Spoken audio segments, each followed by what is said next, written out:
नमस्कार, स्वागत आपका हरियाणा न्यूज़ 24 पे। मैं हूं मुन्ना लांबा, मेरे सहयोगी हिमांशु लांबा के साथ। हम मौजूद हैं हरियाणा प्रदेश के नए जिले चरखी दादरी में और हमारे साथ एक खास मेहमान मौजूद। आज फिर एक कड़ी में फ्लाइंग ऑफिसर लगे हैं अंकित सांगवान, युवा चेहरा।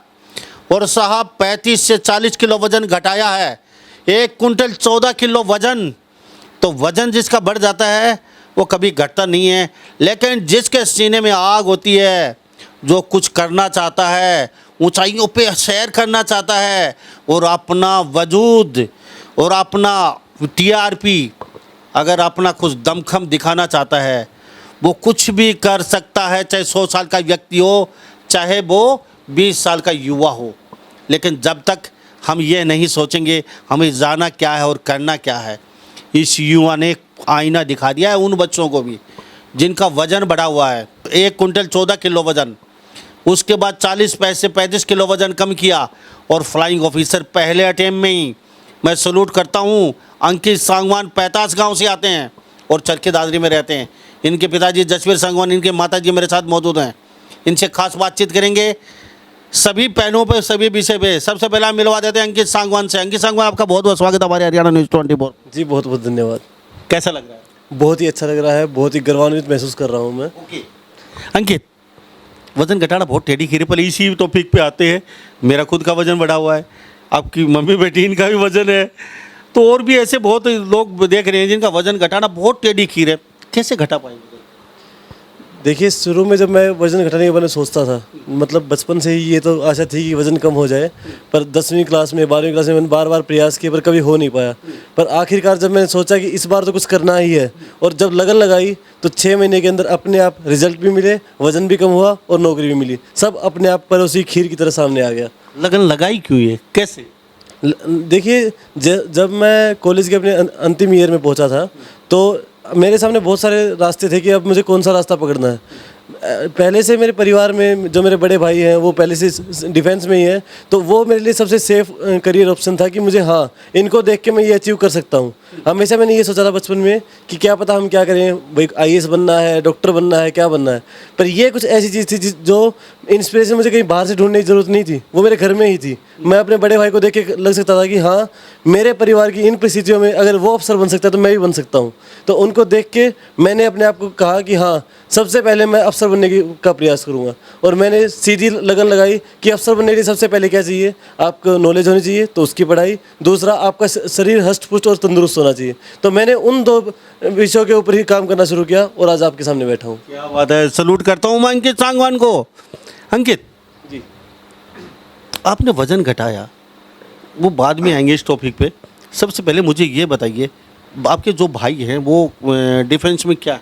मेरे बड़े भाई हैं असिस्टेंट कमांडेंट सुमित सांगवान, वो इंडियन कोस्ट गार्ड्स में अभी कार्यरत हैं। और एक और मेरे कज़न भाई हैं जो मेरी बुआ के बेटे हैं, वो मेजर विनीत कुमार, वो अभी ऑर्डिनेंस में पुणे में सर्विंग है। अमित सांगवान, सुमित सांगवान और विनीत बडेसरा। आपके भाई? सुमित सांगवान। सुमित सांगवान असिस्टेंट कमांडेंट हैं फिलहाल। शादी हो चुकी दोनों भाई? नहीं, जो मेरे आर्मी वाले भाई हैं वो मेरे से काफ़ी बड़े हैं, उनकी शादी हो चुकी है। पर जो सगे भाई हैं उनकी शादी नहीं, सिर्फ सगाई हुई है। अभी सगाई हुई, आपकी अभी देखेंगे? अभी काफ़ी वक्त है मेरे से। अच्छा, मुझे एक बात बताइए, आपके मम्मी पापा बैठे, आप बैठे हैं, आपने वज़न कम किया, इस टॉपिक बाद में लौटेंगे। पहले आपने पढ़ाई कहाँ तक की है? मैंने बीटेक कंप्यूटर साइंस में की है। मतलब शुरुआत मैंने यहीं पे चरखी दादरी में रहते हुए बेस मॉडल स्कूल तक 10वीं की, और 11वीं और 12वीं में मैंने आरडी शिक्षकों से पढ़ाई की।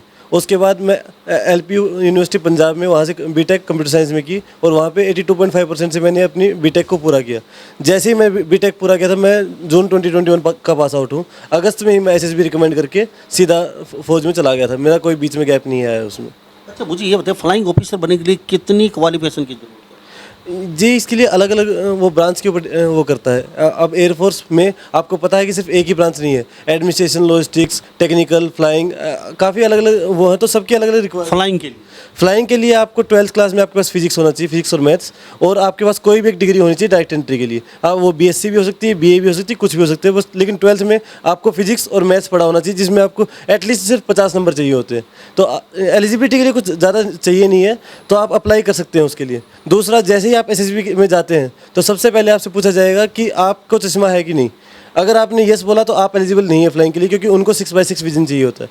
अगर आप फिजिकली फिट हैं तो उसके बाद जैसे ही आपका एसएसबी होगा उसके बाद आपसे एक सीपीएसएस होता है, सीपीएसएस एंड पीएबीटी टेस्ट होता है। वो आपकी एबिलिटी पायलट बनने की सक्षमता को चेक करते हैं, क्योंकि एयरफोर्स का मानना है कि जो एक पायलट है वो अपनी माँ की कोख से जन्म लेता है, उसको हम बाहर से बना नहीं सकते हैं।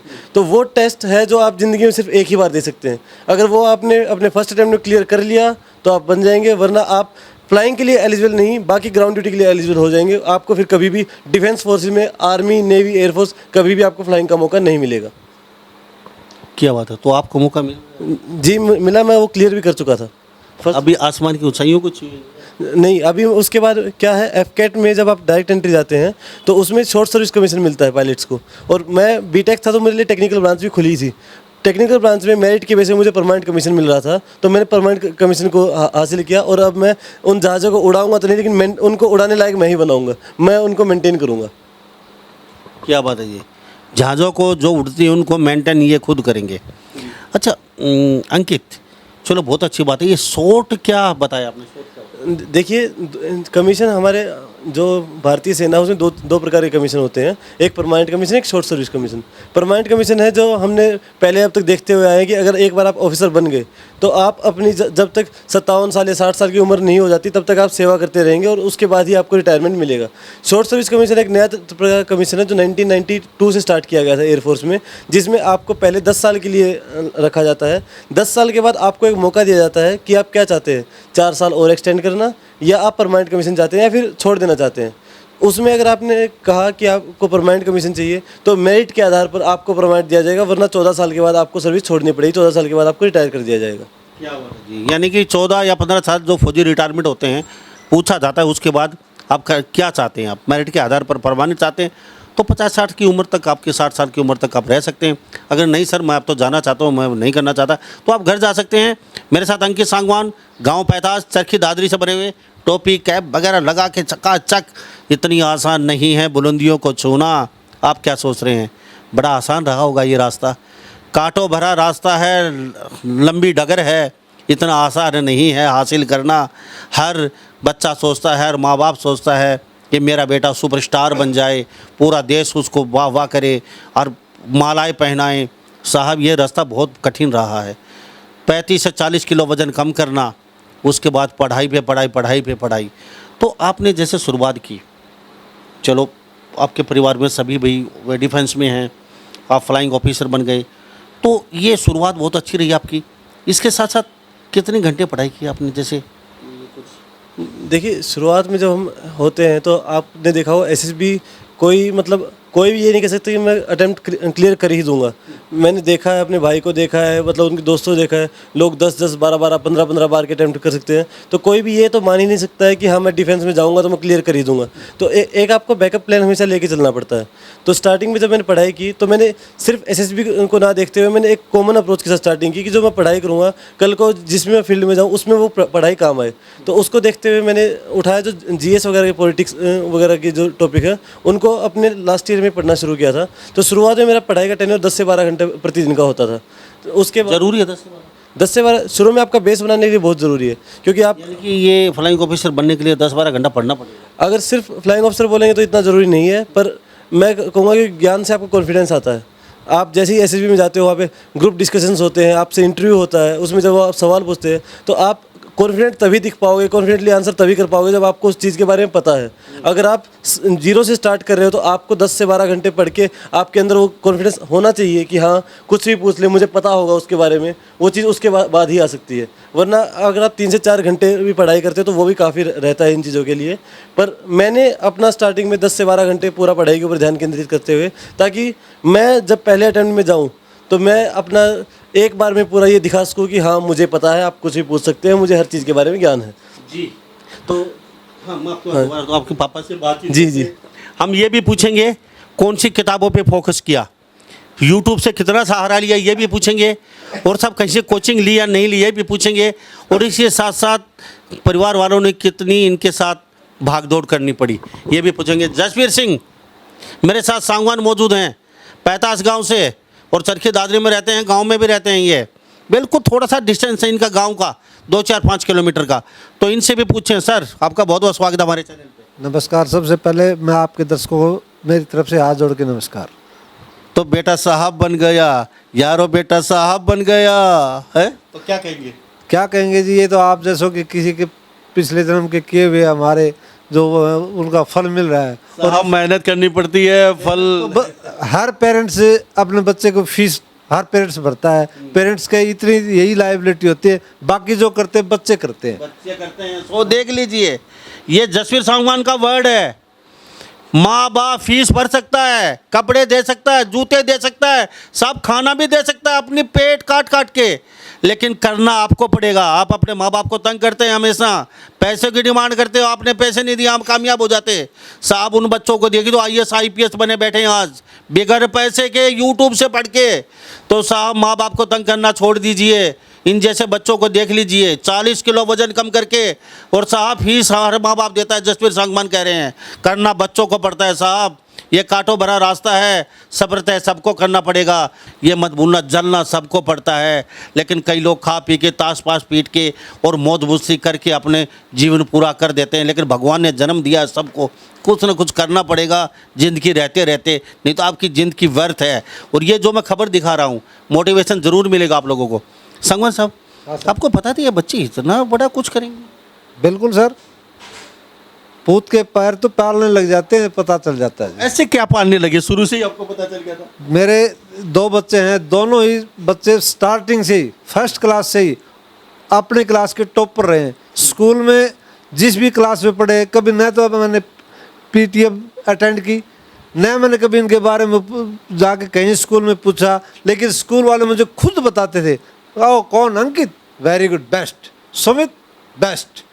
उन्होंने कभी ये नहीं कहा कि आपके बच्चे में कि ये कंप्लेन है। उन्होंने ये कहा ठीक है, बिल्कुल टॉप कर रहे हैं, कोई उसको देखने की जरूरत नहीं है, आप सिर्फ सौभाग्यशाली हो कि आपको ऐसे बच्चे मिले। कितने डराते थे, कितने पीटते थे? पिताजी हिटलर तो नहीं थे? जसवीर सांगवान पिताजी हिटलर? नहीं नहीं नहीं नहीं, मेरे दोनों बच्चों के साथ एक फ्रेंडली मैच रहे हैं हमारे, ठीक है। मस्ती, हम आपस में मस्ती भी करते हैं एज ए फ्रेंड। कभी ये महसूस नहीं होना दिया कि मैं इनका पापा हूँ, मैं इनको डराता हूँ। मैं जो भी होता था हम प्यार से बड़े समझा के इनको, बड़े असल में तो ज़रूरत ही नहीं पड़ती कभी किसी बात की, क्योंकि ये मेरे किसी मामले में इंटरफेयर नहीं करते। मैं आपके बाद दोबारा लौटूंगा, पहले बेटी से पूछते हैं, इनकी मम्मी से भी बातचीत करेंगे। मुझे ये बता दिए कौन सी किताब पे फोकस रखा? अंकित सांगवान, 85 गाँव, चरखी दादरी जिला, हरियाणा प्रदेश का नायब फ्लाइंग ऑफिसर। मेरे साथ खास बातचीत में मौजूद हैं साहब। 35 से 40 किलो वजन घटा के फ्लाइंग ऑफिसर बने हैं। आप सोच भी नहीं सकते इतनी कड़ी मेहनत। और रोटी किसकी खाई है और बता दीजिए आपने? देखिए, वज़न कम करने के लिए मैंने सबसे पहले तो अपना डाइट प्लान वगैरह जो ठीक किया था, उसमें रोटी, मेरी मम्मी इसको सतरंज की रोटी बोलती है, 7 तरह के नाज मिक्स करके, वो मेरी मम्मी ही जानती है कैसे बनाती थी। हाँ, गेहूँ अपने लिए बेटे के लिए तैयार किया सारा?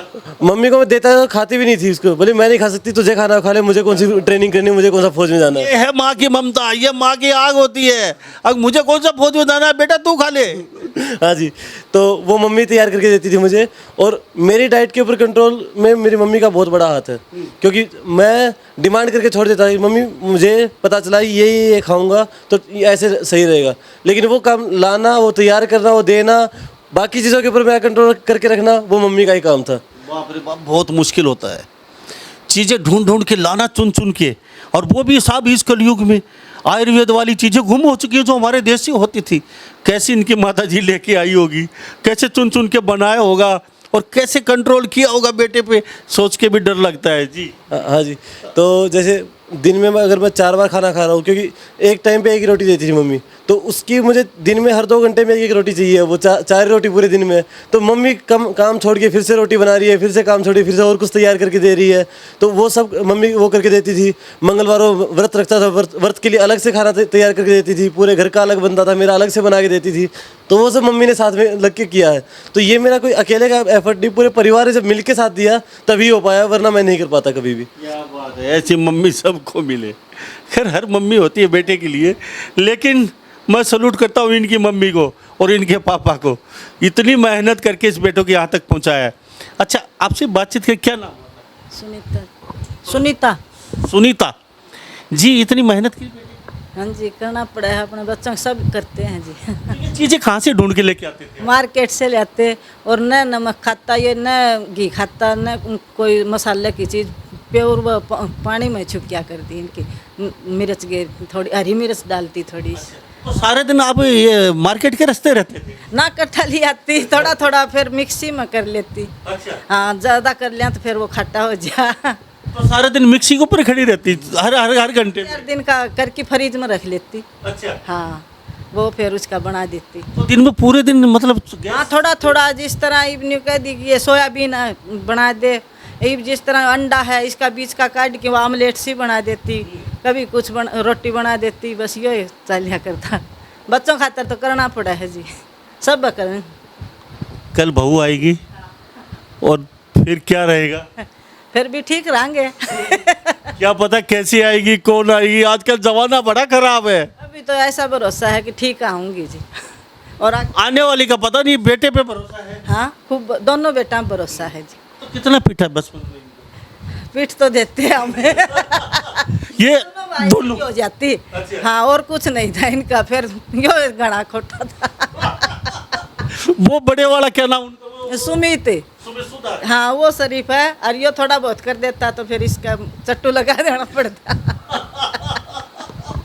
ये देख लीजिए, सुमित तो सुधा है, वो बड़े वाला है, और वो भी ऑफिसर है, और ये थोड़ा सा नटखट खोटा था। क्यों क्यों भाई को पीटते थे?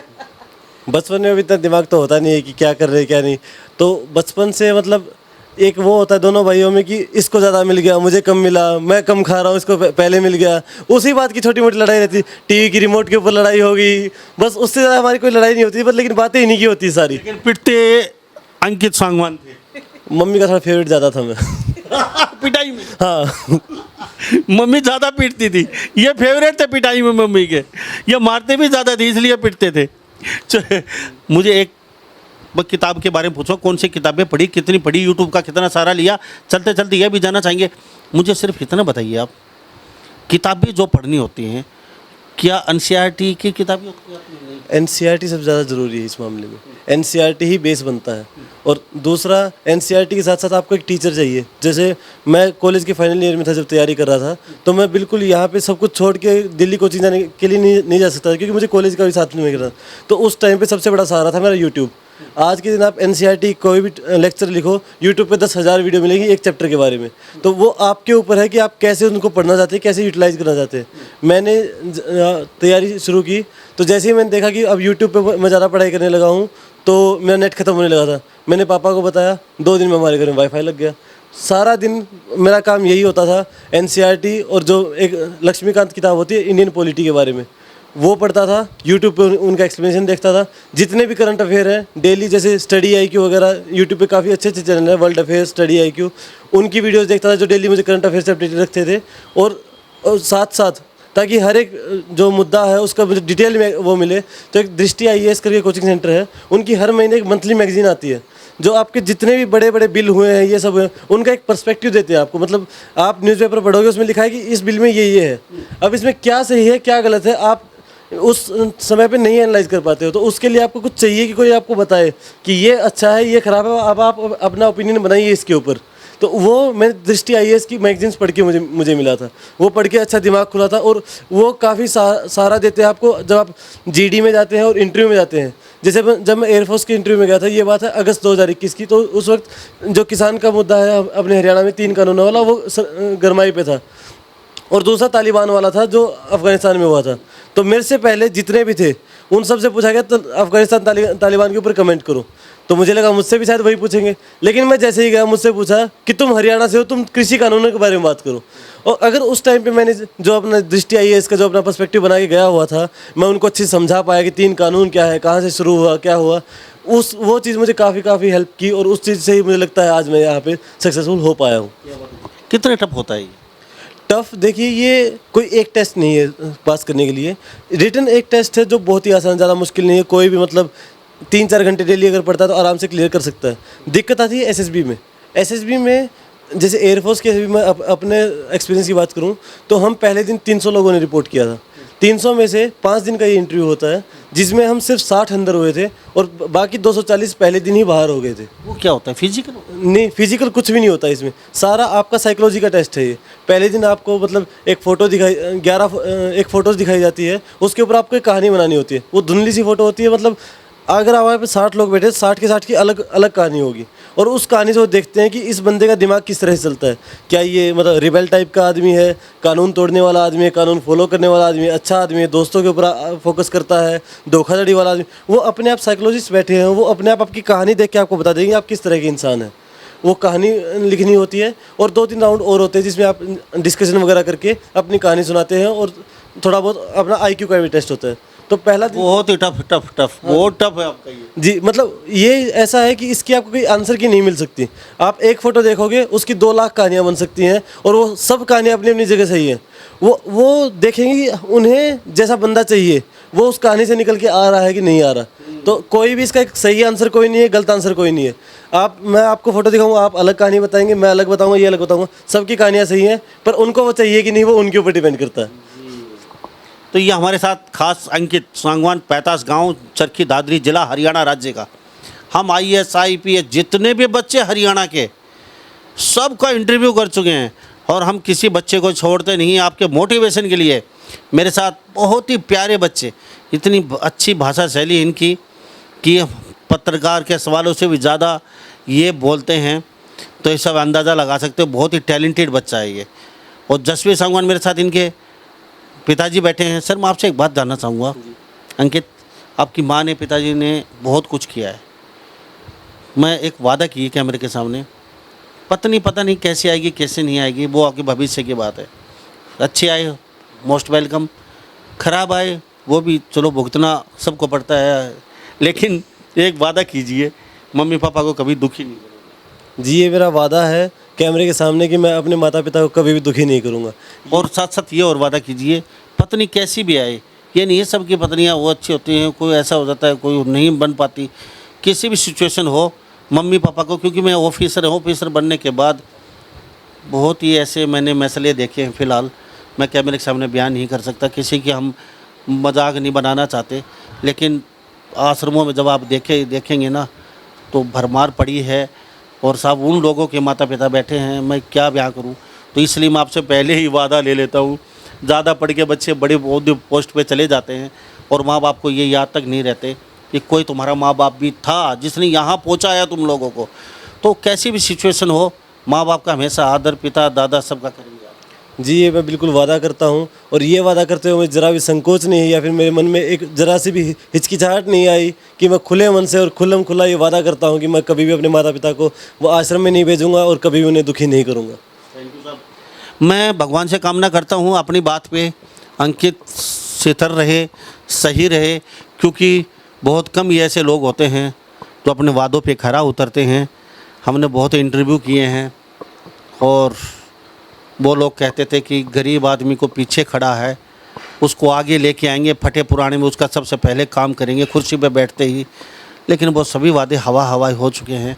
हम किसी का नाम लेना नहीं चाहते, उन सबको पता है जो खबरें देख रहे हैं, किन लोगों ने क्या कितने इंटरव्यू किए, IAS IPS के, कितने CS वगैरह अधिकारियों के, हज़ारों लोगों के हमने इंटरव्यू किए हैं।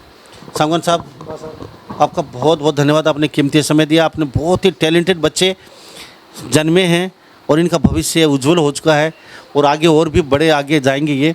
अब शादी का इरादा बता दिए, छोटे वाले की शादी, बड़े वाले को तो आपने अभी सगाई की है, छोटे वाले का अभी अंकित सांगवान। देखो सर, ये कब क्या करना है, nobody can say about what will be happen tomorrow.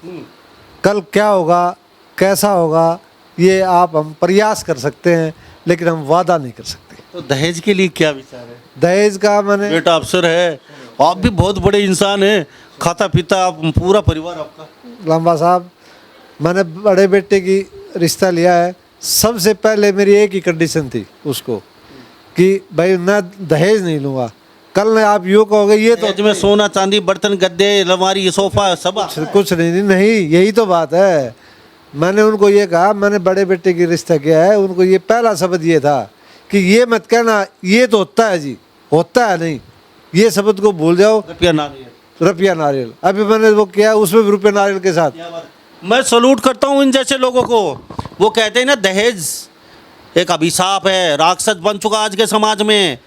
बहन बेटियां जलाई जा रही है दहेज के लिए। ये लोग हैं जो अवेयरनेस लेके आएंगे। साहब आम इंसान बिगड़ दहेज के शादी करता है, कहता है तो इसके बच्चे की शादी नहीं हो रही थी, इसको दहेज देने वाला कौन था। इस बेटे के लिए दहेज की लाइन लगी है, बड़ी बड़ी ओडी वगैरह देने के लिए तैयार हैं, लाखों करोड़ों रुपए लोग देख ले, जेवरात सोना चांदी देने के लिए लोग तैयार बैठे हैं। इनके पिताजी को सलूट करता हूँ, इतनी अच्छी सोच। और जिस दिन शादी होगी उस दिन हम आएंगे, पूरे हिंदुस्तान को दिखाएंगे ये है इनके बड़े बेटे की शादी, छोटे बेटे की शादी बिगड़ दहेज के। कहानी मैं इसमें 2 मिनट का समय लूँगा। बड़े बेटे का मेरा रिश्ता है, उन्होंने कहा कि क्या आपका बेटा क्या है, क्योंकि मैंने जाट रिश्ते जो है ना उस पर उसका बायोडाटा डाल रखा था। तो वो कहने लगे कि आपका बेटा कैसे कैसे है। मैंने बताया असिस्टेंट कमांडेंट है। बोला जी आप रिश्ता ले लो। मौजी बोलो। तो बोला जी मैं 1.5 करोड़ रुपया रिश्ते में दूंगा। बोला यार 1.5 करोड़ की बात करता है, हमने 1.5 रुपया नहीं लेना। तो वो कहने लगे कि मैं 1.5 करोड़। मैं बोला यार 1.5 करोड़ आप मेरे को ये बताओ कि आप 1.5 करोड़ लगाओगे कैसे।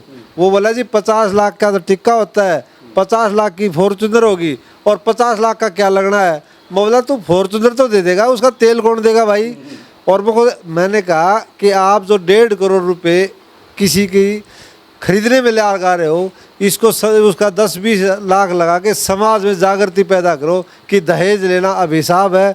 जब तक हम दहेज लेंगे लड़कियों के साथ ऐसे ही शोषण होता रहेगा, लड़कियां समाज पर बोझ बनती रहेंगी।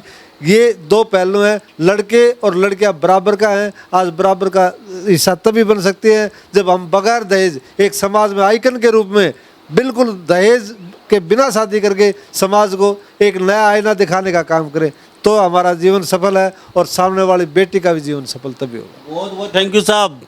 ये हम आए थे इंटरव्यू साहब फ्लाइंग ऑफिसर का, लेकिन नई बातें और मिल चुकी हमें। और जब भी शादी होगी हम इनकी शादी में ज़रूर पहुंचेंगे और पूरे हिंदुस्तान को साहब जो कमांडेंट हैं उनकी हम दिखाएंगे शादी। और अंकित फ्लाइंग ऑफिसर इनकी शादी में हम आपको दिखाएंगे बिगड़ दहेज के। ये ऑफिसर्स ये लोग कर सकते हैं तो आप लोग बिगड़ दहेज के क्यों नहीं कर सकते। तो सभी इन बातों के साथ मैं मुन्ना लांबा, मेरे सहयोगी हिमांशु लांबा के साथ हरियाणा न्यूज़ 24। नमस्कार, जय हिंद।